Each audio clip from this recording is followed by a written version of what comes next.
Alors, Isabelle, est-ce que tu peux nous expliquer sur quelle valeur s'appuie la formation Oméga? Au départ, les membres qui font partie du comité de conception se sont basés sur justement 4 valeurs bien importantes et qui, nous, dans notre quotidien, on va se servir pour la base de nos interventions. La première, c'est le respect.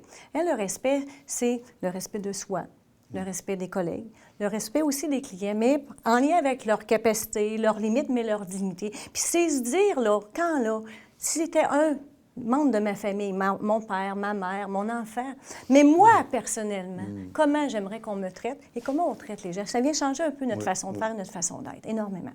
La deuxième, c'est le professionnalisme, en lien avec les règles de l'art, le code d'éthique, par notre discrétion, notre honnêteté, notre écoute, notre transparence. On est là pour donner un service à la clientèle. La troisième valeur, c'est la responsabilisation, donc l'obligation pour l'intervenant, les collègues, mais le client, d'assumer les conséquences bonnes ou mauvaises par rapport aux choix, mais aux gestes qu'ils vont poser. C'est important. Puis, ce qu'il faut aussi penser à ça, c'est que nous, comme intervenants, des fois, c'est difficile d'accepter que le client fait un choix, puis que ça ne fait pas toujours notre affaire, mais il faut accepter ce choix-là qu'il fait.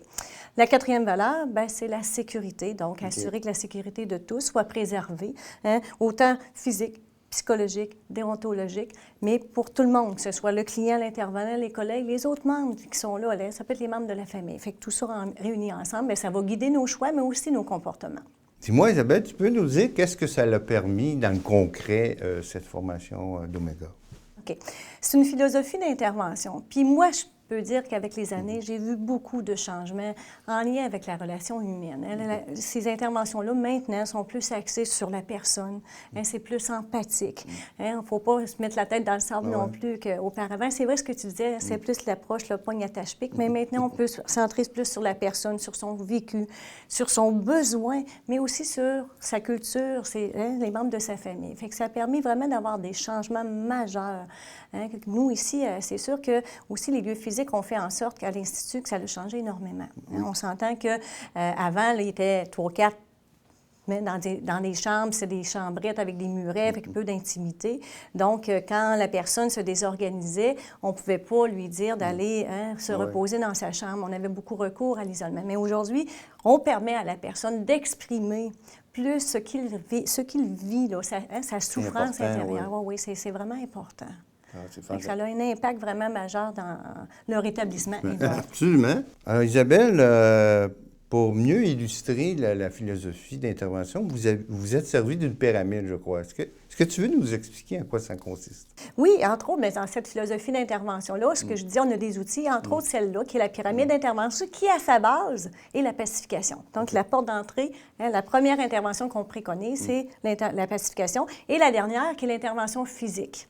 Mais entre deux, il y a encore 5 interventions psychologiques qu'on a à notre disposition, mais qui permet aussi à la personne de se responsabiliser quant au choix qu'il va faire face à la suite de l'intervention.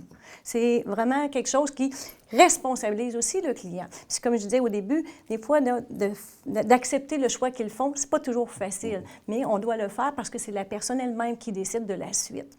Donc, c'est intéressant d'avoir cette philosophie d'intervention-là et grâce à cet outil-là, mais bien d'autres aussi qu'on a à notre disposition, une grille de potentiel de dangerosité qui nous permet aussi d'avoir un langage commun, d'avoir le choix dans notre intervention, mais qui permet de mesurer le degré de dangerosité également. Dans un établissement comme le nôtre ici, je crois que tout le personnel de l'établissement doit suivre la formation Oméga.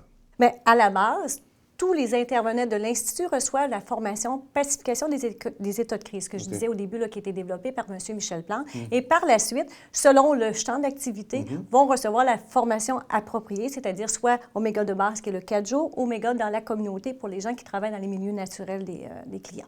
Ah, donc vous vous adaptez selon le travail de la personne. Tout à fait. Fort intéressant. Isabelle, il ne me reste plus qu'à te remercier. C'était bien gentil de t'être déplacée, venir nous voir. Bien, je te remercie. Puis moi, je veux juste rajouter qu'adopter cette philosophie d'intervention-là, ça n'a que du bienfait pour tous et chacun. Bien, merci.